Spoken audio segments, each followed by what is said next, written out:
Olá, galera do oitavo ano, continuando, né, nossa segunda videoaula desse capítulo, iniciando página 7, onde tem leis da gravitação. Essa videoaula de hoje vai servir para vocês responderem a lista de atividades de 6 a 10. A primeira videoaula foi das questões de 1 a 5 e essa segunda de 6 a 10, mais algumas atividades que eu vou propor também no portal para vocês também enviarem por PDF. Mesmo jeito de sempre, certo? Continuando a nossa videoaula, leis da gravitação. Na aula anterior, a gente estudou os modelos cosmológicos, como alguns cientistas descreviam os movimentos, né, dos planetas, inclusive do nosso sistema solar.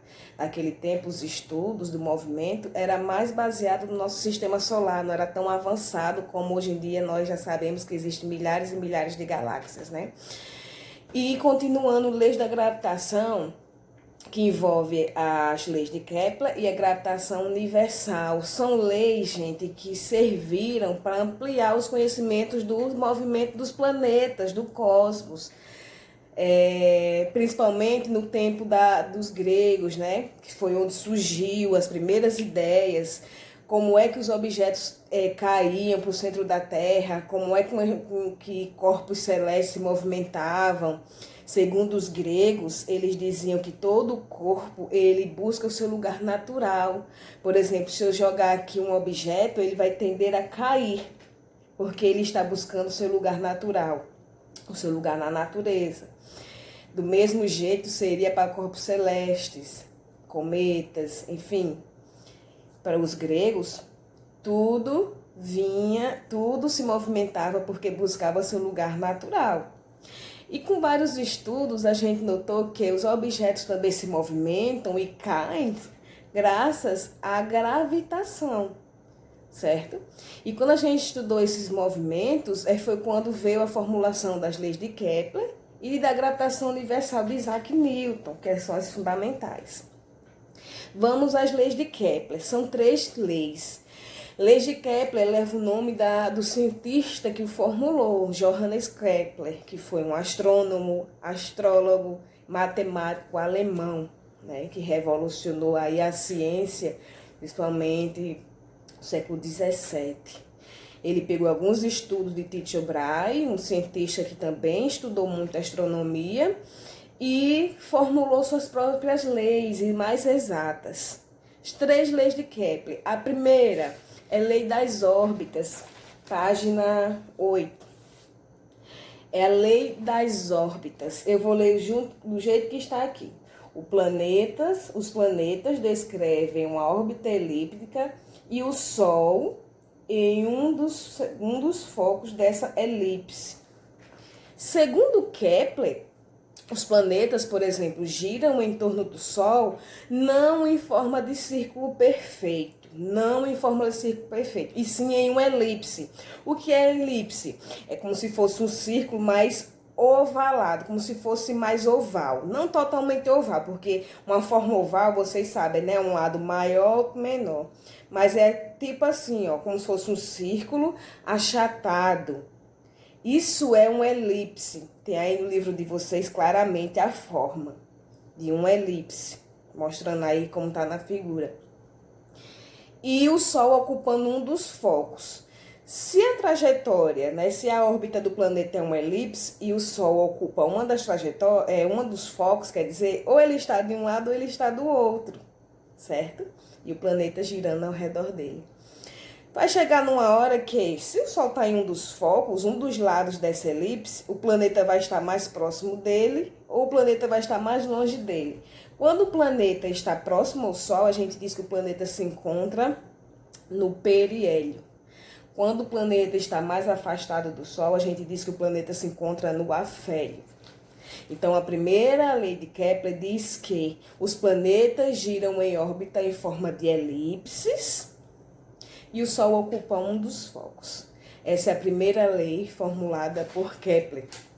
A segunda lei, página 9, é a lei das áreas. Vou ler do jeito que está aí.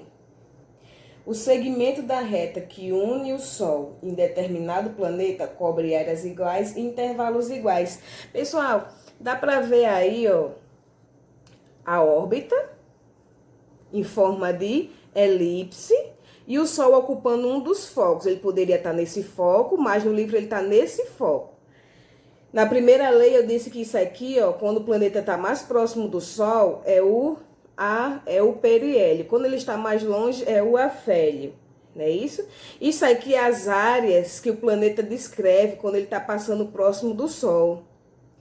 A gente olhando assim, dá a entender que essa área aqui, que o planeta descreve, é menor que essa, não é por essa ser mais comprida, mas não, são áreas iguais. E se eles são de áreas iguais, o tempo que ele faz para percorrer essa distância e percorrer essa também são iguais. Então, são áreas iguais e tempos iguais. Para que o planeta, tanto estando no periélio e no afélio, tenham áreas iguais e percorram essa mesma área em tempos iguais, significa que a velocidade, quando o planeta está aqui, ó, no periélio, a velocidade é um pouco maior. Quando ele está no afélio, quando ele está afastado, a velocidade é um pouco menor. Vocês podem fazer até esse experimento, tem até no livro de vocês. Por exemplo, se você pegar um barbante de 30 centímetros e colocar uma bolinha e começar a girar, essa bolinha vai girar em um determinado tempo.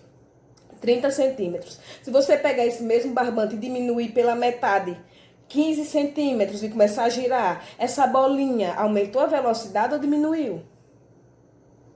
Creio eu que ele vai aumentar a velocidade, porque o raio diminuiu, não foi isso? O espaço entre o barbante e a bolinha diminuiu. Então, quando o espaço é menor, a velocidade é maior. Quando o espaço é maior, a velocidade é menor. Porém, áreas iguais em tempos iguais. Isso é a segunda lei de Kepler. Planetas descrevem na sua trajetória áreas iguais em tempos iguais, certo? Terceira lei de Kepler, tá na página 9.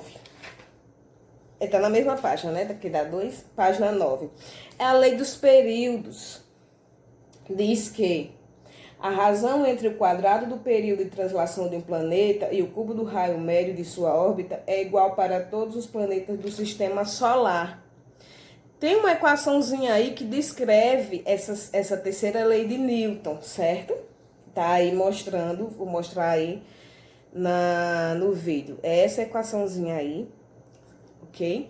T é o período com que o planeta gira em torno do Sol, por exemplo, no nosso caso, é 365 dias e um quarto, não é isso? E esse R é a distância em que o planeta se encontra em relação ao Sol, é o raio, igual à constante gravitacional. Ele diz que cada planeta ele também tem seu período particular, não é isso? A Terra gira em 365 dias e um quarto. Marte tem esse mesmo período? Não, não é isso? Vai mudar. Cada planeta também tem seu período. Então, gente, ele até diz isso aqui, ó. Isso significa que há uma relação entre a distância do planeta em relação ao Sol e o tempo que ele demora para completar uma órbita. Então, lei dos períodos é esse. É o tempo em relação à distância que o planeta se encontra em relação ao Sol. E cada planeta tem a sua duração média, né? Como no nosso caso, 365 dias e um quarto, mas tem planetas que têm outros valores. E por aí vai.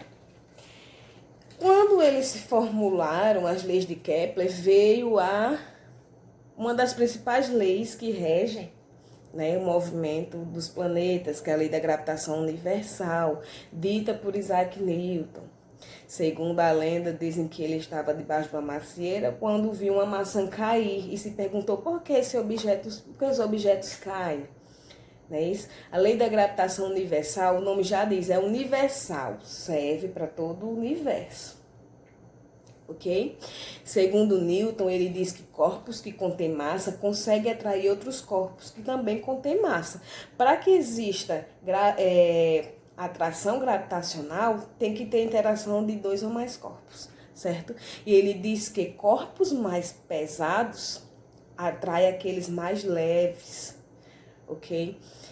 Tanto que, por exemplo, se eu jogar aqui uma caneta, a caneta vai em direção ao centro da Terra, né? Ele para no chão, que do chão ele não passa. E não o inverso, não é o planeta que vai para a caneta. Não é possível. Então, por quê? Porque a Terra é imensamente maior do que uma caneta.